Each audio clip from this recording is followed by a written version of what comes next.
Christy Clausen from Providence Parks Department. Christy, the floor is yours. Thank you, Jimmy. Yes, I am one of Azaid's colleagues. I have been for probably about 5 years now since she started this work. In my previous role with the YMCA Greater Providence, worked closely with Azaid on expansion, summer food meals expansion throughout the state of Rhode Island. And then last spring, I was lucky enough to be offered a full-time position with the city of Providence to focus year-round. It was the first time that the city decided to fund a year-round position to focus on the summer feeding program as well as the after-school and weekend meal program for out-of-school time food access efforts. So based on all the wonderful work she did, that created a full-time position for me. So what my work with the full-time role is really to work around expanding on what is already a very successful program that has seen a lot of expansion and increase in participation over the last 5 years.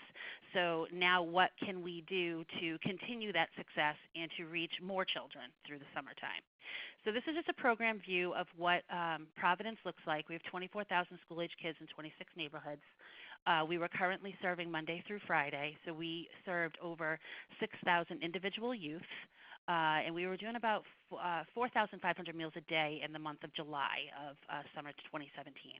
So those are our 2017 numbers. We had 33 open sites. So we served almost 50,000 lunches. And then our enrolled sites, lunches and breakfast are served. So examples of our open sites, parks, obviously. Any child can walk up to a park and get a meal. Housing authorities, and then also DHS offices are very successful and very busy open sites. Enrolled sites would be your summer learning loss programs, camps, daycares, boys and girls clubs, YMCAs. So those are just some examples of sites that we work with. So the state campaign that Azaid referred to is still used. Those banners are still hung in Providence, and we keep the uniform of that marketing strategy throughout the whole state of Rhode Island. But based on the success of and the need for the summer meals program, the city of Providence has developed its own marketing campaign initiative, the Eat, Play, Learn Providence initiative. And this is basically where everything that is offered to families in the city of Providence is all housed in one website where people can go and get all of the information that they need: times, opportunities, summer meal sites, pools, that type of stuff.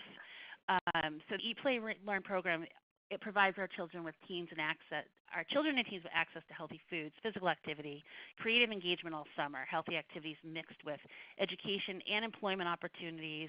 It just creates a real robust season-long programming calendar for Providence youth.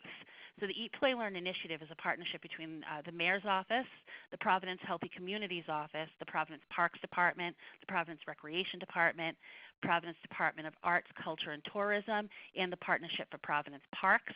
And it increases access to high-quality, affordable, safe, educational, and creative summer programs for youth in Providence. So under the Play initiative, just some of the things that we have is our Play Core program, which is wonderful, open, unstructured play in our parks around the open summer meal sites to increase participation.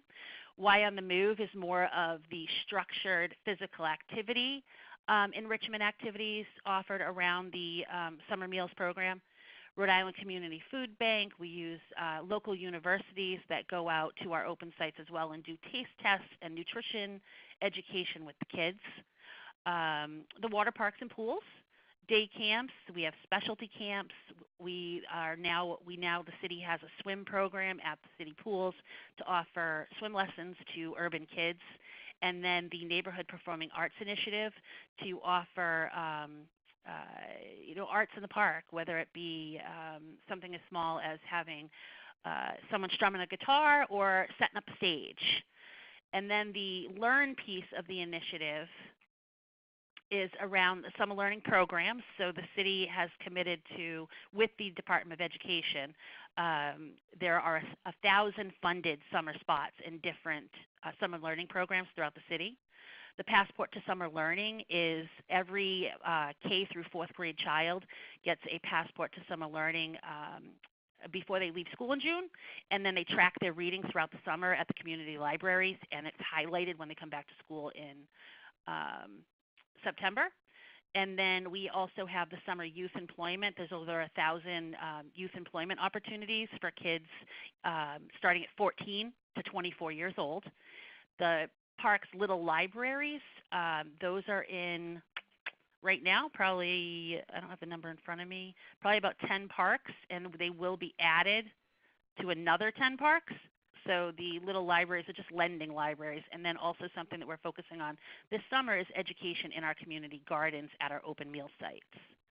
And the EAT piece of this is everything that is listed here, whether it be the summer youth employment spots, whether it be the community gardens, whether it be those neighborhood performing arts shows that are happening throughout the city.